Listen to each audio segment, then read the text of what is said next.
A low-scoring matchup, but good enough for the new number one team in the country. Hello, everyone. Welcome to Slasher U. I'm your host, Christian Rao, here with my co-host, Steve Feck, and we're going to break down Houston defeating Kent State by the score of 49-44.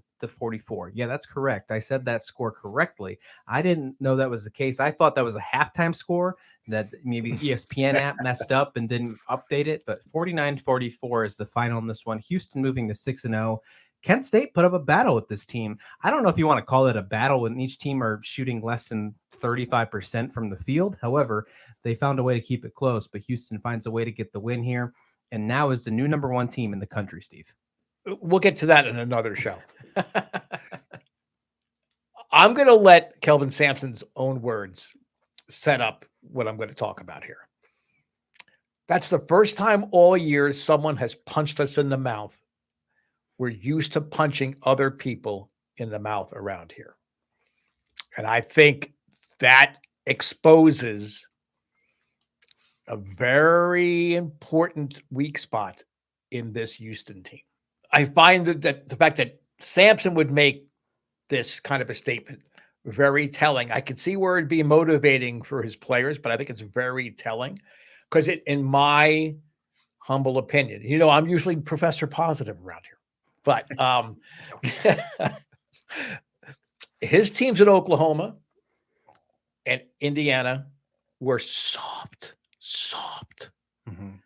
They were absolutely underachievers. But I think in tough moments, they lack toughness. If that happens with one program or one season or two seasons, okay, well, players just weren't playing up there. For me, it's a pattern. So that tells me that there's something in this recipe that's being put together on this Houston. And this Houston team is very athletic. They're very talented. I'm not saying they're not a good basketball team. That's not what I'm saying. But I think if you can have Kent State push you around, and in parts of this game, they pushed Houston around. That's not, okay, you expect Kent State to be shooting 35-40% against a team like Houston. Houston can't be shooting 32% in any game. Sorry. They were 2 for 17 from downtown. You're going to have nights like that, but you can't be happy about it, and I think that everyone seems to think they're going to go unchallenged in conference. I think Tulane has the athleticism and the mental toughness to give Houston a run for their money all season. And I guarantee you tape of this game is being played before every single matchup in conference play to see what Kent State did in this game. Kent State's had a good start. They're not going to be battling for, a top 10 seed in any of the brackets in the tournament, let alone maybe even making the tournament. So I think it was very, very telling this game, what happened there and how poorly that Houston really played. And they got pushed around. I didn't see the whole game, but I saw chunks of it. They got pushed around, in my opinion.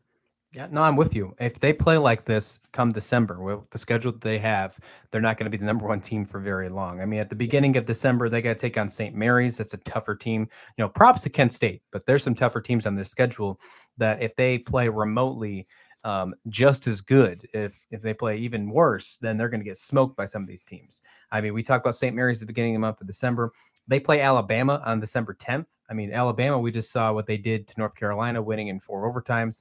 And then December 17th, they play the University of Virginia, which is carrying into a juggernaut. So I don't think they make it through the new year as the best team in the country. I just don't see it happening unless they find a way to completely turn around, because we've seen them play decent in certain aspects so far this season. Like, they looked really good against Oral Roberts. And that was a squad that I was really pumped to watch them play against, because they have good guard play in the Cougar Classic. And guess what? They did what they needed to do. They looked good against Oregon in that 10-point win. this Kent State game was rough. Now on Tuesday night they play Norfolk State. Norfolk State is always one of those teams that can give you a run for your money at certain aspects. They're usually the top of the MEAC. Now, is that something that this is a good rebounding game? Is this a game that they can bounce back from here? Because they just really, I mean, they crapped the bed against Kent State. That was a game that they easily could have lost. They only won by 5 points. I think they had 24 points, averaging about a half. That's awful. So, yeah, a lot of things to fix for this. Because of all the losses that happened over the weekend, obviously they didn't get one, but this is a rough time to get number one in the country. After a win like that, you get rewarded by moving up to number 2 to number 1. I mean, it makes it almost bittersweet for this team because you didn't play to deserve that ranking, and then you move up to the number 1 spot. Maybe they turn around and start playing like number 1 team. Maybe they have this new mantra where they have to defend the 1, but right now it's not looking good for them. And I'm really interested to see how long they can hold on to it. If I was them, I'd be worried about that St. Mary's game right off the bat. At the beginning of December. Yeah. I mean, St. Mary's can run them out of the gym. They can run with them if they want to, but they also play great defense.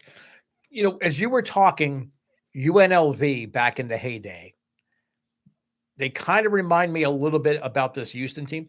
They're so athletic and they are so talented. Sometimes they feel they can take a night off and then turn it on when they needed to. Kent State didn't allow that to happen. And they can't, and I don't think they would let their guard down against, let's say, St. Mary's or any of the teams they're scheduled to play here in December. And I know you went through them, and of course, Mr. Senile here totally went right out of his head.